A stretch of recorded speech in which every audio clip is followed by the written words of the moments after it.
बिस्मिल्लाहिर्रहमानिर्रहीम, अस्सलाम वालेकुम नाज़रीन, आप देख रहे हैं दिलास स्टार। मैं हूं यासिर रशीद। नाज़रीन, अपोजिशन की हुकूमत मुखालिफ तहरीक जो है उसकी सब जो निगाहें हैं वो मुल्तान जलसे पर मरकूज हो चुकी हैं। मुल्तान जलसा करने पर अपोजिशन बज़िद है, जबकि हुकूमत उसे रोकने के लिए हर हरबा भी आजमा रही है। मुल्तान जलसे में मरीम नवाज ने भी शिरकत का ऐलान कर दिया है। इसके साथ साथ एक नई डेवलपमेंट जो हुई वो आसिफा भुट्टो की शिरकत के इम्कानात हैं। एक जानिब जब हुकूमत ये कह रही है कि कोरोना वायरस के सबब जलसे जुलूसों पर पाबंदी है, तो अपोजिशन का मुल्तान में जलसा करना किस बात का इंदिया हो सकता है, मुस्तकबिल में खदशात क्या हो सकते हैं, अपोजिशन की इस तैयारी पर और आसिफा भुट्टो की शिरकत पर सबसे पहले बात करेंगे। आज का पैनल हमारे साथ मौजूद है सीनियर साला मोहम्मद अजीम साहब और ब्यूरो चीफ इस्लामाबाद सुहेल इकबाल भट्टी साहब, रोजनामा 92 न्यूज़ के एडिटर इस्लामाबाद राव खालिद साहब और एडिटर कराची सईद खावर साहब। आप तमाम आपका बहुत शुक्रिया। राना साहब, सबसे पहले आपकी जानिब आऊंगा। बिलावल भुट्टो की अदम मौजूदगी में आसिफा भुट्टो की शिरकत के इम्कानात और ऐलानात जो आ रहे हैं, क्या ये समझते हैं कि सिर्फ मुल्तान जलसे के लिए शिरकत होगी या फिर ये सिलसिला चल निकलेगा? बिस्मिल्लाहिर्रहमानिर्रहीम। यासर, ये जो बड़ी दिलचस्प सूरत हाल पैदा हो गई है। अब लोग कुछ कह रहे हैं जी बिलावल भुट्टो साहब जो हैं उन्हें कोरोना है और वो वीडियो लिंक खताब कर लेंगे। तो देखें, जब बिलावल का वीडियो लिंक खताब हो गया, गिलगित बल्तिस्तान से भी तो हुआ था ना उनका वीडियो लिंक खताब, तो फिर तो उनकी नुमाइंदगी हो गई, ख़त्म हो गया मामला। अब एक नया जो चीज़ आई है आसिफा भुट्टो वाली। यासर, ये आपको बिल्कुल ये मुसद्दक़ा बात कह रहा हूँ। आसिफा भुट्टो जो है वो उसे लाया जा रहा है और उसे हुकूमत के ख़िलाफ़ नहीं लाया जा रहा, उसे हुकूमत के खिलाफ तहरीक के लिए नहीं लाया जा रहा, बल्कि आसिफा भुट्टो को लाया जा रहा है मरियम साहिबा के ख़िलाफ़। कि मरियम साहिबा जो है उनका तौर बिलावल नहीं थे, मरियम साहिबा का तौर जो है वो आसिफा भुट्टो को लाया जा रहा है कि बेनज़ीर मोहतरमा बेनज़ीर भुट्टो शहीद जो हैं उनकी तस्वीर जो है वो आसिफा की सूरत में सामने लाई जाएगी। क्योंकि पीपल्स पार्टी के अंदर ये बड़ी क्लियर बहस चल रही थी कि मरियम नवाज़ जहाँ जाती हैं वहाँ पर सूरत हाल तब्दील हो जाती है, वहाँ पर एक जमे गफ़ीर भी होता है और लोग एच देते हैं कि एक खातून लीडर है। तो ये क्रेडिट तो वो कहते हैं हमेशा पीपल्स पार्टी के पास रहा था। अब पीपल्स पार्टी के बाद ये क्रेडिट उसको जाना शुरू हो गया मुस्लिम लीग नून को। तो अब इस नई सूरत हाल में आसिफा भुट्टो को लाने का फैसला किया गया है कि आसिफा आएगी, जब आसिफा तकरीर करेगी, बोलेगी हुकूमत के ख़िलाफ़, बोलेगी अपनी पार्टी के हक़ में, लेकिन उसका मुकाबला मरियम से होगा। और जब मरियम से उसका मुकाबला होगा और जब जलसों में आसिफा और मरियम दोनों होंगी तो उसमें फिर जाले जो हैं वो मरियम का नारा नहीं, पहले भी नहीं लगाते थे, लेकिन आसिफा के नारे ऐसे लगेंगे कि मरियम का जो एक बहुत ज़्यादा हवा बनी हुई ना उसे कम करने की कोशिश की जाएगी। और ये आसिफा भुट्टो को जो है मरियम के मुकाबले में लाया जा रहा है। देखिए, मुल्तान में भी उसकी तकरीर के बाद, बिलावल की तकरीर के बाद तो ज़रूरत नहीं थी ना किसी की, वहाँ पर एक साबिक़ वज़ीर-ए-आज़म बल्कि 2 साबिक़ वज़ीर-ए-आज़म जो है उस जलसे में होंगे, 2 ऐसे मरकज़ी रहनुमा उस जलसे में होंगे। तमाम जो वहाँ पे तैयारियों का सिलसिला है वो पीपल्स पार्टी के पास है। तो पीपल्स पार्टी अपनी होम ग्राउंड पर, पीपल्स पार्टी अपने स्टेज पर चाहती है कि वहाँ पर मरियम की बजाय बिलावल अगर नहीं आते तो फिर आसिफा हो। तो आसिफा को मैं जो बड़ी खबर वो ये है कि आसिफा भुट्टो को मरियम के मुकाबले में तैयार किया जा रहा है। आइंदा आने वाले दिनों में आप देखेंगे कि आसिफा जो है पंजाब में ज़्यादा लॉन्च होगी, पंजाब के अंदर, और पंजाब में ज़्यादा उससे जलसे मीटिंगें कराई जाएंगी और उसको रखा जाएगा सिलसिलों में कि जनाब ये आगे जाए। और जब आसिफा आएगी तो मैं फिर कह रहा हूँ कि आसिफा का मुकाबला श्री मज़ारी से तो नहीं हो सकता, आसिफा का मुकाबला अब फरदौसा शकावान से तो नहीं करा सकते। आसिफा वर्सेस मरियम होगा और ये मरियम का चाप ख़त्म करने के लिए, मरियम का ज़ोर तोड़ने के लिए और ये साबित करने के लिए कि खातून अगर कोई लीडर है तो वो पीपल्स पार्टी के पास है और वो लीडर जो है आसिफा की शक्ल में है और वो मोहतरमा बेनज़ीर भुट्टो जो है उनका सारा विजन लेकर चल रही है। ये मामला सामने है। राव साहब, आपको याद होगा, अगर माजी की बात करें, जब बिलावल भुट्टो अभी चेयरमैन नहीं बने थे तब ये बातें चल रही थी कि आसिफा भुट्टो जो है उनमें अक्स नजर आता है बीबी का, लेकिन बाद में बिलावल चेयरमैन बन गए, आसिफा भुट्टो सियासी मंजर से गायब हो गई। अब उनकी वापसी को किस नजर से देखते हैं आप? देखिए, आपने बिल्कुल यासर सही पॉइंट आउट किया। मैं भी यहीं से बात शुरू करना चाह रहा था कि आसिफा तो बहुत अरसे से उनका एज पॉलिटिकल पीपल्स पार्टी का फेस जो है उसके तौर पे उनका नाम चल रहा था, और ये इट्स मैटर ऑफ टाइम कि कब ये होता है। मैं बहुत इंटरेस्टिंग बात आपको बताऊं कि इस्लामाबाद में ये पीडीएम का जलसा, ये सारी इनके कॉन्फ्रेंस वगैरह से पहले ये इस्लामाबाद में ईवानों में ये खबर चल रही थी कि दिसंबर में आसफा भुट्टो को as a political leader peoples party के फेस के तौर पे लॉन्च किया जा रहा है। तो मेरा ख्याल है कि वो इस्लामाबाद में कहते हैं कि कोई खबर जो है ना वो अफवाह नहीं होती, वो उसका टाइम होता है दुरुस्त साबित होने का। इसलिए वो मेरा ख्याल है कि वो अफवाह जो थी या जो भी सीना गजर चल रही थी वो दुरुस्त साबित हो रही है। दूसरी बात, जहाँ तक ये किसके मुकाबले में किस हद तक उसको लॉन्च किया जा रहा है, ये बड़ा मैटर करती है चीज़। भले पीपल्स पार्टी के जहन में ये हो ना हो, लेकिन स्टेज के ऊपर जब मरियम होगी और साथ आसफा भुट्टो बैठी होगी तो वो यकीनन एक लोग देखने वालों के लिए एक कंपैरिजन ज़रूर होगा। फिर वो खिताब करेंगी, उसका एक कंपैरिजन ज़रूर होगा।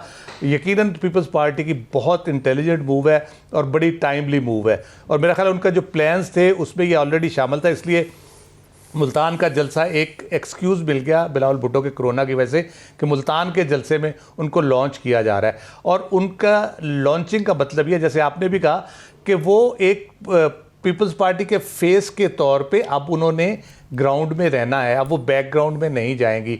जैसे पहले एक आध जगह पे उन्होंने प्रेस टॉक की, यहाँ आसिफ जरदारी साहब के साथ जब पेशी हुई, एक दफ़ा उनको मिलने से रोका गया, उन्होंने प्रेस टॉक की। तो ये अब उस तरह की चीज़ नहीं होगी। अब वो फुल फ्लैज, मेरा ख्याल है कि वो उनका एक्सपोजर रहेगा और वो काफ़ी इफ़ेक्टिव हो सकती है, इसमें कोई शक नहीं है। उनकी बोलचाल, उर्दू ज़ुबान पे किस हद तक उनको अबूर हासिल है, लेकिन उनकी बोलचाल, उनकी प्रेजेंटेशन, और यकीनन वो बेनज़ीर का अक्स तो हैं ही, तो वो उनका बड़ा इम्पैक्ट होगा। और ये पंजाब की पॉलिटिक्स में वो किस तरह से रोल प्ले करती हैं वो भी बहुत इंपॉर्टेंट है। लेकिन उनकी पंजाब की जो लोकल लीडरशिप है, मेरा ख्याल है वो जब तक पूरी तरह इफेक्टिव नहीं होगी, आसफा बहुत ज़्यादा पंजाब में इफेक्टिव नहीं होगी उस तरह।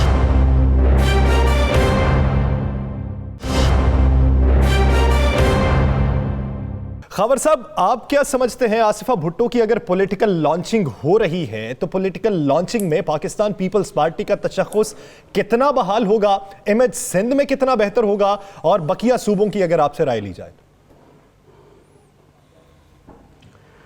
यासिर, ये जैसे राव साहब ने कहा, बहुत शानदार मूव है पाकिस्तान पीपल्स पार्टी की, और ऐसे मौके पे बीबी को लॉन्च किया जा रहा है कि जब बिलावल कोरोना में हैं और वो यहाँ से बरह रास्त खिताब नहीं कर सकते, आवाम का सामना नहीं कर सकते, लेकिन बहुत पहले से ये तैयारी चल रही थी। 12 साल की थी बीबी जब ये, तो उस वक्त हमने इनकी एक तकरीर सुनी थी, तो हमें यकीनन उसमें बीबी शहीद की झलक नज़र आई थी। तो इन्होंने बहुत अच्छा कार्ड शो किया है। वो एक बहुत अच्छी सुलझी हुई और ज़हीन बच्ची हैं, 27 साल की हो चुकी हैं। वो एक ऐसी जगह पे उनको लॉन्च किया जा रहा है जनूबी पंजाब में। जनूबी पंजाब हमेशा ताकत का सरचश्मा रहा है, पाकिस्तान पीपल्स पार्टी का सियासी किला रहा है, जो बीबी की शहादत के बाद उन छिन गया है, और ख़ास तौर पे नून लीग की जारहाना सियासत की वजह से उनके हाथ में नहीं रहा। लेकिन वहाँ लोग हैं, पीपल्स पार्टी के लिए बड़े इम्कानात मौजूद हैं, और मेरे ख्याल में जब बीबी की बेटी वहाँ जाएगी और वहाँ जाकर बात करेगी तो लोग सराहेंगे और कहेंगे कि बीबी की बेटी आई है, और निकलो बीबी की बेटी का साथ दो। तो ये एक अच्छा इन्होंने एक इंतखाब किया है, और मेरे ख्याल में पीपल्स पार्टी के पास, आसिफ अली जरदारी के पास ऐसे कई कार्ड्स हैं जो मौका ब मौका वो खोलते और खेलते रहते हैं। और ये मेरे ख्याल में इस मौका पर इनकी लॉन्चिंग जो है वो सबके लिए हैरान कुन भी है, और इसमें अचंभे की बात नहीं, इन्होंने आना था, इन्होंने तरबियत दी गई है, इनको सिखाया गया है, पढ़ी लिखी हैं, किताबें भी पढ़ती हैं और शायरी भी करती हैं। ये बहुत माशाल्लाह फातिमा भुट्टो आप ये समझते हैं कि पॉलिटिकल मूव इस वक्त जो कार्ड शो किया गया वो वक्त की जरूरत थी और एक अच्छा मूव है। भट्टी साहब, जो तासुर है, जिस तरह की राय राना साहब ने भी दी कि मुसद्दिका इतलात हैं कि इन्हें मरियम नवाज साहिबा को काउंटर करने के लिए पॉलिटिकल लॉन्च किया जा रहा है, तो आने वाले वक्तों में इतलात ये भी है कि पीडीएम से पाकिस्तान पीपल्स पार्टी अपना रास्ता जल्द अलग कर लेगी। तो ऐसे वक्त में आसिफा भुट्टो मरियम नवाज के मुकाबले में कैसी लीडर दिखाई देती? यासी, देखिए, आसिफा भुट्टो की जो तैयारी थी वो तो काफ़ी अरसे से जारी थी, और उनकी बाज़ाब्ता एक मुनज़्ज़म तरीके से उनकी ट्रेनिंग करवाई गई कि किस तरीके के साथ सियासत में आगे बढ़कर उन्होंने अपना किरदार अदा करना है। और दूसरी बात यह कि हमारे मुआशरे के अंदर ये एक मुसलमा हकीकत है कि जो ख़वातीन सियासत के अंदर आई या वैसे भी किसी भी मामले के अंदर अगर किसी को फीमेल किसी मामले को लीड कर रही है तो उन्हें हमारे मुआशरे के अंदर एक खसूसी एक वेटेज रिस्पेक्ट दी जाती है। सिंध की बात करें तो वहाँ पर ये एलिमेंट और ज़्यादा है। तो उस लिहाज से देखा जाए तो पाकिस्तान पीपल्स पार्टी ने बिलावल भुट्टो को पहले मौका फराहम किया और बिलावल भुट्टो ने गुज़श्ता 2 सालों के दौरान अपने आप को इस्टेब्लिश किया और जो अपना सियासत के अंदर अंदाज़ और जो एक लाइन अडॉप्ट करनी थी वो कर चुके। अब उसके बाद उन्होंने देखा कि जब मरियम ने इस मामले के अंदर सियासत में अपना रोल प्ले करना शुरू किया तो जिस तरीके से उनको रिस्पांस मिला तो उनकी अपनी भी प्लानिंग वजूद थी कि आसवा ने ये रोल प्ले करना है और अब टाइम आ गया है कि आसवा को भी सियासत के अंदर सरगर्म किरदार अदा करने के लिए लॉन्च किया जाए, तो वो कर रही हैं। दूसरा एक मामला ये भी कि पाकिस्तान पीपल्स पार्टी की जो मरकज़ी क़यादत है, जिस तरीके के साथ उनका तशख़्ख़ुस मुतासिर हुआ है करप्शन और गवर्नेंस की वजह से, तो एक बड़े क्राइसिस के फेस से गुजर रहे हैं। आसिफ अली जरदारी साहब हो, तबीयत उनकी नासाज है और जो उनके दामन के ऊपर करप्शन के दाग हैं वो इतने स्ट्रॉन्ग हैं और इतने स्ट्रॉन्ग एविडेंस हिसाब अदालतों में पेश किए जा रहे हैं कि काफ़ी मुश्किलात हैं और बाकी क़यादत के ऊपर भी बहुत से मुश्किलात हैं। हर दूसरे हफ्ते हम सुनते हैं यूसुफ रज़ा गिलानी के ऊपर एक और केस के अंदर फ़र्द जुर्म आयद होने जा रही है, दीगर क़यादत के ऊपर भी। तो लिहाजा बदलते हुए सियासी हालात के तनाजुर में एक उनको ऐसा फेस चाहिए था जिनको लोग दोबारा सुन सकें, जिनको लोग फॉलो कर सकें। और आपको याद होगा कि माजी के अंदर जब मुश्किल वक्त था पाकिस्तान पीपल्स पार्टी पर, तो बेनज़ीर भुट्टो को जब रोल मिला, कम उम्री में उन्होंने आगे बढ़ी तो उनको तवक्को से ज़्यादा रिस्पांस मिला। तो अब शायद यही वो वक्त है, अगेन पाकिस्तान पीपल्स पार्टी एक मुश्किल वक्त के अंदर है और आगे नई लीडरशिप ने आगे उभर कर सामने आना है। तो इस मौके के ऊपर आसवा को अब लॉन्च किया गया कि वो भी इस मैदान के अंदर अपना सियासत के अंदर अपना भरपूर रोल प्ले करें। चले देखते हैं आने वाले दिनों में कितना इफेक्टिव रोल उनके पास होता है और उन्हें रिस्पांस किस तरीके से मिलता है। राना साहब, ब्रेक पे जाना है लेकिन उससे पहले एक सवाल कि आप क्या समझते हैं कि जो सिंध की गवर्नेंस है, पाकिस्तान पीपल्स पार्टी किसी को भी लॉन्च कर दे, क्या वो लॉन्च करने देगी, रुकावट बनेगी या बीबी की बेटी को सपोर्ट करेगी? देखें, ये इसीलिए किया गया है कि ये इसीलिए किया गया है कि इस वक्त मौजूदा सूरत हाल में अगर आप बिलावल की बात करेंगे तो सिंध में अवाम तंग है कि जनाब जो हालात हुए, बिलावल हुकूमत में मौजूद था, बेशक वो ओहदेदार जुम्मेदार नहीं था लेकिन सारा कुछ उन्हीं का चलता था। अब जब आप बीबी की बेटी को लॉन्च करते हैं तो आप एक नया नाम लेकर आते हैं और औरत जो होती है ना, खातून, या सर इसको एक एज ज़रूर होता है, खासकर सिंध के अंदर और पंजाब, इन 2 सूबों में बड़ा एज होता है। तो ये आसमा को लाया इसलिए गया है कि अगर लोग कहें कि बिलावल ने काम ठीक नहीं किया, जरदारी साहब ने काम ठीक नहीं किया, कायम अली शाह ने नहीं किया, तो ये आसमा कह सकती है कि मैं उसकी बेटी हूँ, बेनज़ीर की बेटी हूँ, मैं काम ठीक करूंगी। तो एक नया चेहरा जो होता है ना, उसे पहले की निस्बत ज़्यादा रिलीफ मिलता है और यही इसी का फ़ायदा उठाया जाएगा और आपको आने वाले दिनों में नजर आएगा कि इसकी मूव बिलावल की मूव से तब्दील होगी। चले देखते हैं कि आने वाले दिनों में बिलावल की मूव से किस हद तक तब्दील और कितना इफेक्टिव रोल इन्हें मिलता है। नाज़रीन, पीडीएम के मुल्तान जलसे पे और आइंदा की हिकमत अमली पे बात करेंगे एक शॉर्ट ब्रेक के बाद। Stay with us.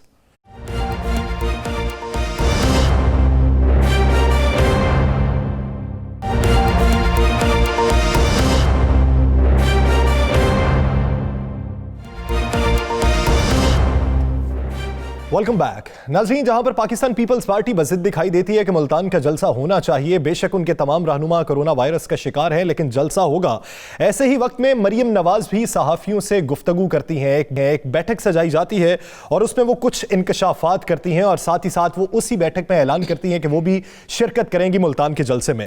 उस बैठक में ऐलान ये किया जाता है, इंकशाफ ये किया जाता है कि जब मैं जेल में थी तो मुझे जो खाना दिया गया वो बदतरीन खाना था, चूहों का बचा हुआ खाना और अद्वियात मुझे दी गई हैं। ये इल्जामात 2.5 साल बाद लगाए जा रहे हैं। इन इल्जामात पर जो सियासी रहनुमा है वो क्या राय रखते हैं? वफाकी वज़रा ने भी कुछ राय रखी है, वहां पर पंजाब के सूबाई वज़रा ने भी कुछ राय रखी है। हमारे पैनल की क्या राय है उसी जानिब बढ़ते हैं। राना साहब, क्या है कि खाना क्या वाकई ही इतना बदतरीन था, इंसानियत सोच सलूक था कि आपको ऐसा खाना दिया गया कि चूहे जिसको छोड़ गए, जिसे खा के छोड़ा हुआ या फंगस लगी हुई अद्वियात आपको मिले? ऐसे हकाइक हैं या हकाइक इसके मुनाफी हैं? देखें यासर, ये बिल्कुल हकाइक ये नहीं है, क्योंकि मैं आज इस स्टोरी से पहले भी, कल भी मैंने इस पे काम किया और आज भी किया। और एक रजिस्टर होता है जेल का, उस रजिस्टर में जिस कैदी को कच्चा राशन होता है, यानी जो उसने खुद तैयार कर पकाना होता है, हर उन्होंने मुशक्ति मिले होते हैं ना जी। तो एक कच्चा राशन होता है, एक होता है रोज़ाना का किसी को क्या खाना जा रहा है। ये 2-3 चीज़ें होती हैं जो हर सूरत में उन्होंने वहाँ पे देनी होती हैं। अब मरियम नवाज़ जो है इसको इनको जुमेरात की जुमेरात घर से खाना आता था। ये जो मैं बात कह रहा हूँ ये वो है जो जेल के रजिस्टर्ड में लिखी हुई है, जिसको ये कोई इनकार नहीं कर सकते। हर जुमेरात को इनको घर से खाना आता था और वो खाना जो है वो काफ़ी इतना ज़्यादा होता था कि इनकी शक्ति और ये 2 दिन खा सकते। उसके अलावा इनके पास अंदर जहाँ पे ये जेल में थी वहाँ पर इनके पास 6 डब्बे कॉफ़ी के, सब ग्रीन टी, बिस्किट, ये डबल रोटी डेली इन्हें ताज़ा मिलती थी, अंडे डेली इन्हें ताज़ा मिलते थे, ये चीज़ें होती थी। जैम ये अपने घर से मंगवाती थी। ये सारा सामान था जो इनका रूटीन से खाने के अलावा आता था। फ्रूट जो था, मरियम साहिबा जो है वो खाना बिल्कुल हल्का खाती थी और ज़्यादातर जो इनके होती थी उसमें कॉफ़ी होती थी, अंडे होते थे, डबल रोटी इस्तेमाल होती थी, फ्रूट इस्तेमाल होता था। एक वक्त में जो खाना होता था वो खाना भी ना होने के बराबर होता था। लेकिन जेल के खाते से इन्हें कच्चा राशन जाता था। ये लफ्ज़ मैं आपको बता रहा हूँ, लिखा है कि कच्चा राशन जो है वो जेल के अंदर से इन्हें जाता था, जो एक बी क्लास ए क्लास के लोगों को अक्सर मिलता है। अब इस पूरी सारी गुफ्तगू जो इनके जो वालिद मोहतरम थे उनको रोज़ाना खाना मिलता, बाहर से आता था, उनका डेली आता था खाना। अब यहाँ पे मज़े वाली बात यह है कि कल मोहतरमा ने जब सहाफ़ियों से गुफ्तगू की और उस गुफ्तगू में जब ये खाने का जिक्र किया तो यासर ये खाना तो अरसा जितना हो गया जेल के अंदर। पहली तो बात यह है कि इस तरह खाना नहीं होता। आप ज़हन में रखिएगा, अगर जेल का खाना आता हो तो उसके बाद ये जब जेल से आई, रिलीज़ हुई, बड़ा वक्त गुजरा, इन्होंने दीगर तकालीफ की बात की, लेकिन किसी जगह ये जिक्र नहीं किया गया था कि चूहों का कटा हुआ खाना या चूहों का खाया हुआ खाना या चूहों का बचा हुआ खाना, ये कुछ भी ऐसा लफ्ज़ इस्तेमाल नहीं किया था। ये एक वक्त में उन्होंने अपने आप को एक बिल्कुल कि हमारे साथ जुल्म की इंतहा हुई ये कि मैं आपको ये सारी चीज़ें जो बता रहा हूँ कि कौन कौन सी चीज़ें नहीं मिलती थी, किस तरह मिलती थी, ये मैंने जेल के रजिस्टर में उतारा। उसके बाद जो कोडकपा जेल में जहाँ पर ये थी, जो वाकई सुप्रिटेंडेंट था जिसके मतलब आज कहा गया है कि इनकी भर्ती है, वाकई इसी तरह है, बिल्कुल इसी तरह है। मैं एक और इंकशाफ कर दूं आज प्रोग्राम में, वहाँ पर बाकायदा जब किसी के साथ फ़ोन पे बात करवानी होती थी तो जेल की ड्यूरी, ये ड्यूरी मीन्स जहाँ पे सुप्रिटेंडेंट जेल बैठते हैं वहाँ पे डिप्टी और सुप्रिटेंडेंट, वहाँ उसको जेल की ड्यूरी कहते हैं। वहाँ पर सिग्नल जो होते हैं ना वो काम नहीं करते वहाँ पे मोबाइल के, लेकिन इनको बात कराने के लिए जेल का फ़ोन इस्तेमाल होता था। ये आपको मैं बड़ी मुसद्दका बात कह रहा हूँ। अब इस वाले से चूँकि ये बहस छिड़ पड़ी है तो अब बहुत जल्द ये सारी चीज़ें भी सामने आना शुरू हो जाएंगी। जेल का फ़ोन इस्तेमाल होता था, ये इनको खसूसी रियायत दी जाती थी और उसके बाद अगर रात के किसी पहर में कोई खाने की चीज़ तलब की जाती थी तो इन्हें बाइट से मंगवा कर दी जाती थी। जबकि रूल्स ये हैं जेल के कि जेल का जब लॉकअप बंद हो जाता है, जब लॉकअप बंद कर दिया जाता है, उसके बाद बाइट से कुछ नहीं आता। मुझे मजबूरी, अगर खुदा न खास्ता कोई बीमार हो जाए, कोई अटैक, कोई ऐसी चीज़ हो जाए तो फौरी तौर पर जेल के अंदर एक अस्पताल होता है, उसका डॉक्टर आता है। अल्लाह ना करे बाइट जाना हो तो फौरी तौर पर होम डिपार्टमेंट IG या DIG को कहा जाता है, फिर जाकर कहा जाता है। लेकिन वहाँ पर ये सारी सहूलतें सारी इजाज़तों के बगैर ही मिलती थी।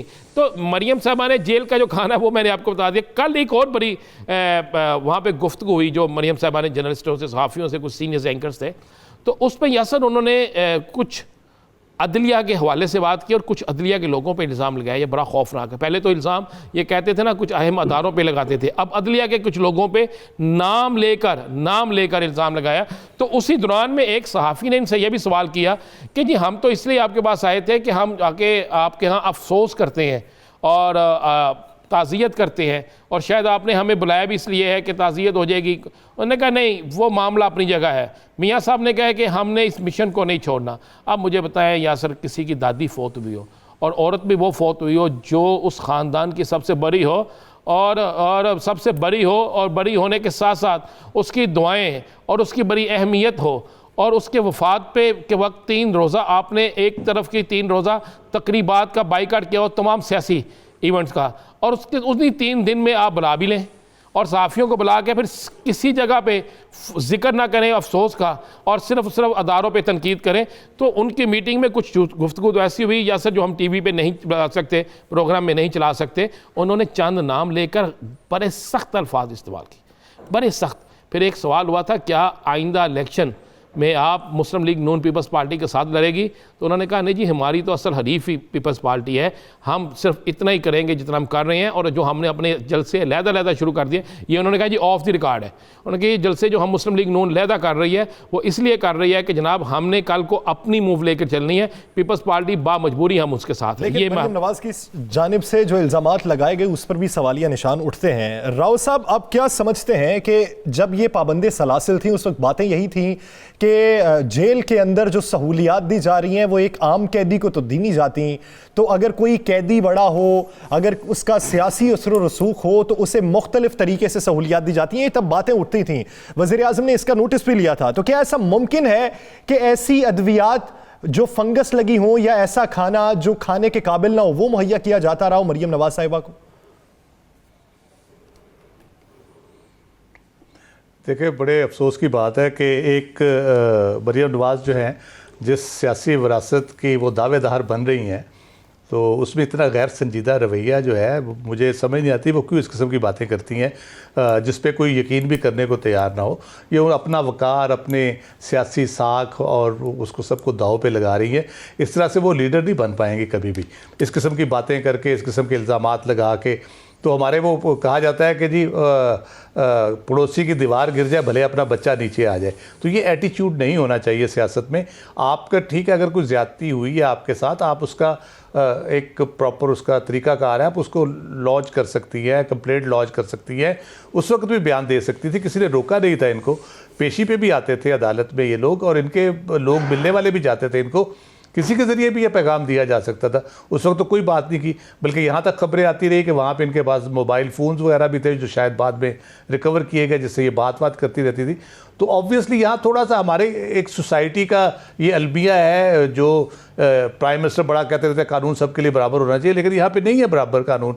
थोड़ा सा भी बारसूख बंदा है, इधर पिंडी अडयाला जेल में हम देखते हैं थोड़े से बारसूख लोग, उन्होंने पूरे अपने बैरकें इस तरह से रखी हुई हैं जैसे कोई 5 स्टार होटल होता है। उनकी खिदमत खातर हर चीज़ उस तरह से होती है। फ़ोन करना है, कोई चीज़ मंगवानी है, कोई चीज़ बेचनी है, वो सारा उनको घर जैसा माहौल वहाँ पे मुयसर होता है। तो बासर बारसूख लोगों के लिए तो ये जेल भी जो है वो घर की तरह वो गुजारते हैं। दूसरा, जिस तरह वो नमो नाज से पली हैं, वो उस माहौल में अगर रहती जहाँ चूहों वाला खाना होता, फंगस वाली दवाइयाँ होती, और वो जो सही आम कैदी जिस तरह से वह ज़िंदगी गुजारते हैं, मेरा नहीं ख्याल कि वो हफ्ते से ज़्यादा सेहतमंद रह पाती उस माहौल में। कोई और ज़्यादा कुछ ना होता तो कुछ ना कुछ उनको इन्फेक्शन, कोई स्किन एलर्जी, कोई और इस किस्म की प्रॉब्लम हो सकती थी।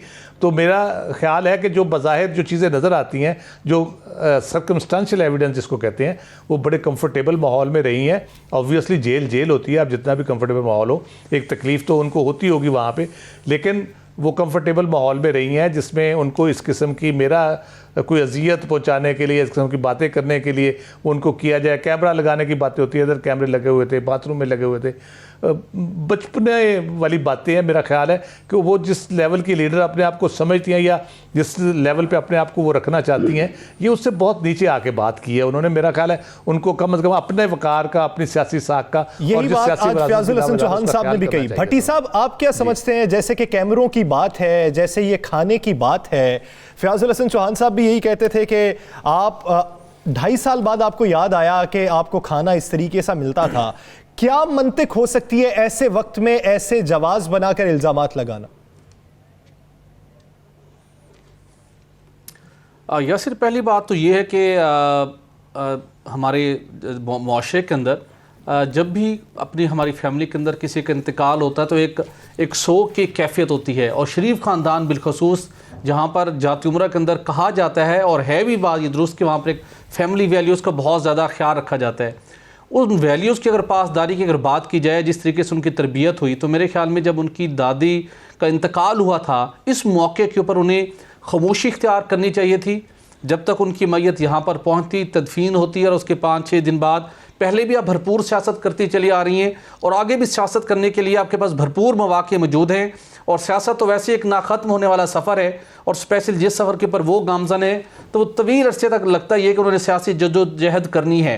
जो भी आपकी रिजर्वेशंस थी, जो भी आपके मसाइल रहे, तो आपको अप्रोप्रिएट टाइम मिल जाना था जिसके ऊपर आप ऐसी अपने तमाम खदशात को, अपने मसाइल को बयान कर सकती थी।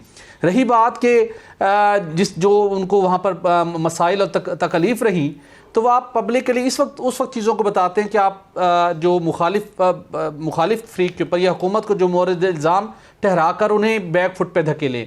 तो मेरे ख्याल में जितना मुख्तलिफ अपने जलसों के अंदर वह हुकूमत को आड़े हाथों ले चुकी हैं, तो उसके बाद इस किस्म की बातें करके कोई आप उसको मज़ीद कोई ज़्यादा वेटेज हासिल नहीं कर सकती। और उसके बाद जिस वक्त आपको शिकायत इन मसाइल का सामना था, आपके पास रिमांड होते थे, आपकी ज़मानतें हुई, कई जगहों के ऊपर आपको बात करने का मौका मिलता था, इवन आप सुप्रिटेंडेंट जेल को भी फ़ौरन शिकायत करके उन मसाइल का अजाला कर सकते हैं। लेकिन एक गलत मौका टाइम के ऊपर और जिन मसाइल का जिक्र किया गलत अंदाज में किया, मेरे ख्याल में इस मौके के ऊपर इन चीज़ों की ज़रूरत नहीं थी। यानी इस मौके के ऊपर सियासी कदकाठ में इजाफा नहीं हो सकता, ऐसी बात है। जी राणा साहब। यासिर, दूसरी बात है, वो जेल थी, वो कोई 5 स्टार होटल तो नहीं था, वो जेल थी, कोई लंदन का फ्लाइट तो नहीं था। भाई जेल में कुछ ना कुछ तो तकलीफ होती है ना। अगर आपने जेल में तकलीफ नहीं सहनी तो जेल किस लिए बनाई है? कोई ससुराल तो नहीं है वो। जाहिर बात है, वो जिस तरह के फ्याजुल हसन चौहान साहब ने भी कुछ इस तरीके की गुफ्तगू की है कि आप बहुत कोई शाहाना मिजाज। एक पॉइंट जरूर ऐड करता जाऊंगा, मुस्लिम लीग नून के दीगर रहनुमा जिसमें एहसन इकबाल साहब थे, जब उन्हें गिरफ्तार हुए, एहसन इकबाल साहब जेल के अंदर इम्पोर्टेड जैम्स उनको जैम का इस्तेमाल करते रहे और दीगर इम्पोर्टेड अशिया का भी उनको वहाँ पर दस्तियाब भी रही। तो खाने पीने के अशिया के हवाले से और दीगर हवाले से बातें बड़ी मज़े का खेज़ हैं।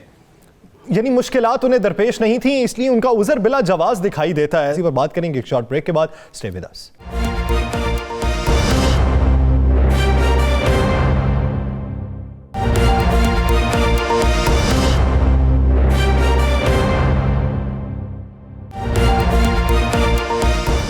Welcome back. नाज़रीन, काफ़ी अरसे से कहा जा रहा था कि पीडीएम का इत्तेहाद बरकरार नहीं रहेगा, इसका शराज़ बिखर सकता है। सबके अपने अपने एजेंडाज हैं, अपने अपने मकासद हैं, एक मकसद के लिए सब इकट्ठे हुए हैं, लेकिन इनमें खलीज तब पैदा शुरू हो जाएगी जब नुक्ता एतराज़ जन्म लेगा।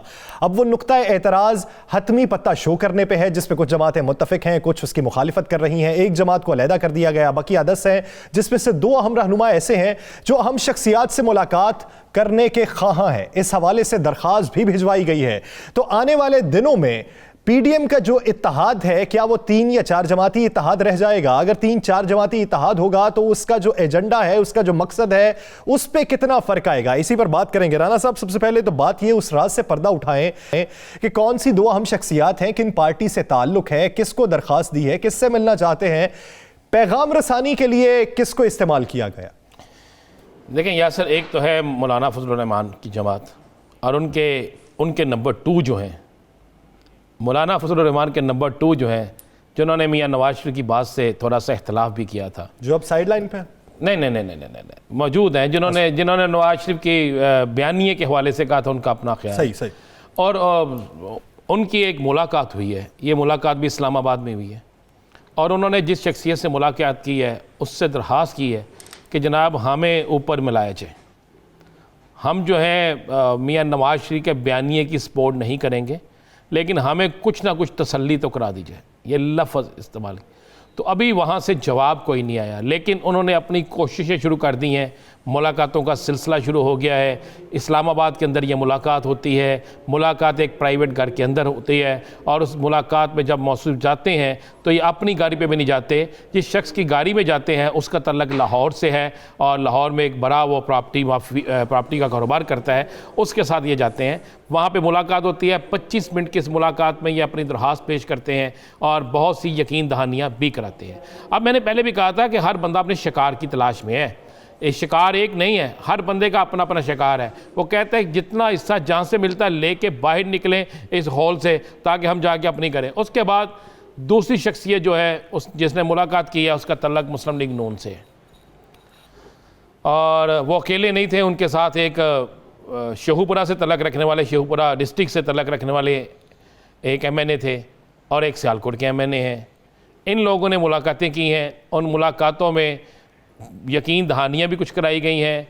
कुछ ये भी कहा गया है कि थोड़ा सा अगर आप सपोर्ट करें तो बहुत से लोग जो है वो साथ चलने के लिए तैयार हैं। हम इन्हें भी समझाएंगे, जब हम प्रेशर इन पे डालेंगे तो ये समझ जाएंगे। फिर मियां नवाज शरीफ भी अपने बयाने से पीछे हट जाएगा, मरियम भी बयाने से पीछे हट जाएगी। अब देखें, 2 बड़ी जमातें हैं दोनों जमातों के जो लोग हैं ये बाकायदा राब्तों का सिलसिला ने शुरू कर रखा है। अभी तक इन्हें ऊपर से जहाँ पे ये पहुँचना चाहते हैं वहाँ से कोई इन्हें नहीं पहुँचाया गया, लेकिन ये बारास्ता जो होता है ना किसी तरीके से नीचे से शुरू हो गए, इन्होंने राब्ते शुरू कर दिए हैं। और राब्ते शुरू करते करते कई बाल के मज़े वाली बात यह है कि जो मौसूफ मुस्लिम लीग नून की तरफ से हैं, इन्होंने एक लिस्ट भी मुहैया की है यासर। इन्होंने कहा जी ये लिस्ट देख लें, इन लोगों को चेक कर लें, ये सारे लोग हमारे मौक़िफ़ के साथ मुतफिक हैं, यानी वो मौक़िफ़ जो मियां नवाज शरीफ का नहीं है। तो हम जब प्रेशर डालेंगे तो थोड़ी सी हमें उन्हें भी कुछ रिलीफ देना पड़ेगा, हमें थोड़ा सा उन्हें यकीन दहानी कराने पड़ेगी। ये मामला शुरू हो गए हैं और ये दो जमातें कर रही है। एक जमात तो ऑलरेडी राब्तों में है, वो आपको पता है, वो मुसलसल राब्तों में है, वो बड़ा अच्छा खेल रहे हैं, वो अपना बदला भी ले रहे हैं, आगे राब्ते भी कर रहे हैं, वो सब कुछ कर रहे हैं। तो ये मामला हो चुके हैं, चूँकि ये है ही 3 जमातों का इत्तेहाद। ये अगर आप कहें कि 10 जमातों का इत्तेहाद, पहले 11 थे अब 10 रह गई। बाकी जमातें तो बेचारी वो हैं, ANP जो है वो अपना रास्ता आहिस्ता आहिस्ता अलहदा कर रही है। आपको ANP कितनी मुतहरक नज़र आती है, आपको ANP कितनी शिरकत करती नज़र आती है। आपको ANP जो है, जिस दिन उनके घर वज़ीर दाखिला गए थे, वो उसके बाद ANP का भी जो है ना वो रवैया चेंज होना शुरू हो गया है। तो अब 3 जमातों का इत्तेहाद है, इन तीनों जमातों ने अपने अपने ताई काम शुरू कर रखा है।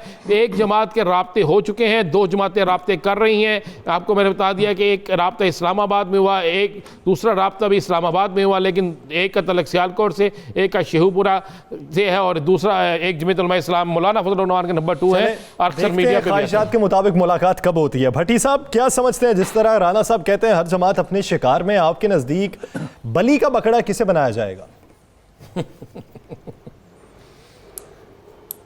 ये तो वक्त बताएगा, लेकिन ये राना साहब की बात बिल्कुल दुरुस्त है। देखिए, मैंने तो डे फर्स्ट से एक बहुत वाज़े इस मामले के ऊपर मौक़िफ़ है कि अपोजिशन जमातों के पास अवाम को फेस करने के लिए कोई तरीक़ेकार नहीं था, कोई राह नहीं थी जहाँ वो जाकर अपने आप को प्रेजेंटेबल वे में बात कर सकें, हुकूमत के ख़िलाफ़ बात कर सकें और उनकी बात के ऊपर कोई तवज्जो भी दे।